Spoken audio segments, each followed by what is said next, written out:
কি রে, কিসের নোটিফিকেশন আইলো? দেখো দা, এই দিন মোর জিএফের জন্মদিন। যে কইছিল যে জন্মদিনে একটা ঠোঁট পালিশ আর একটা নখ পালিশ কিনে দিতে হইব। কি যে হরমু আনে। ভাই সবজি কত করে? কোন সবজি নেবেন ভাই? কদু না পটল? ওই পটল পটল কত করে? 60 টাকা করে ভাই। 60 টাকা। আপনার বাড়ি কি বরিশাল? হ্যাঁ, মোর বাড়িও তো বরিশাল। ও আচ্ছা, আমার দাদা বাড়িও তো বরিশাল, বরিশাল কমবে। পশ্চিম পাড়ার কাদের খাল। ও, মোর বাড়িও তো হইয়ান। ও পশ্চিম পাড়া কাকো বাড়ি। কালা সপ্তাহ দেবো, কালা সপ্তাহ আমার বাপ।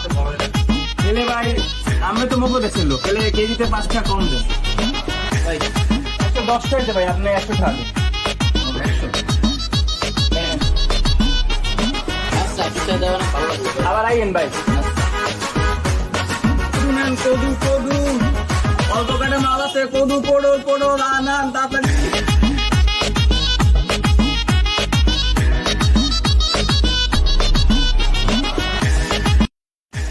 দামও না, বোঝোই তো ব্যবসা বাণিজ্য নিয়ে ব্যস্ত আছি। ভাই, লাউ কত করে ভাই? কালকে দেখা করবো না তোমার লাগে। ও ভাই লাউ কত করে ভাই? বুঝলো, কালকে দেখা করবো না। ও ভাই কই লাগে আছে, এদিকে আছে। ও ভাই, মুই মোর পেরানের বেডির লগে একটু কথা বলছিল। লাউয়ের কত? লাউ দাম কত? লাউ ভাই 80 টাকা। কি কর কনসল রাখেন ভাই? একটাই লাউ আছে ভাই, 1 কিলো কৌশি লাউ। আপনার গার্লফ্রেন্ডের সাথেও খুশি। গার্লফ্রেন্ডের নাম তুললি কেন? গার্লফ্রেন্ডের দূরের কথা। তুলসি তো কি হয়েছে? গার্লফ্রেন্ডের নাম তুললি? তুলসি তো হয়েছে কি? হ্যাঁ কি হয়েছে মানে? কি হয়েছে? হ্যাঁ, তোর মতো বালসাল কত পিড়াই মোরা কি বাচ্চা?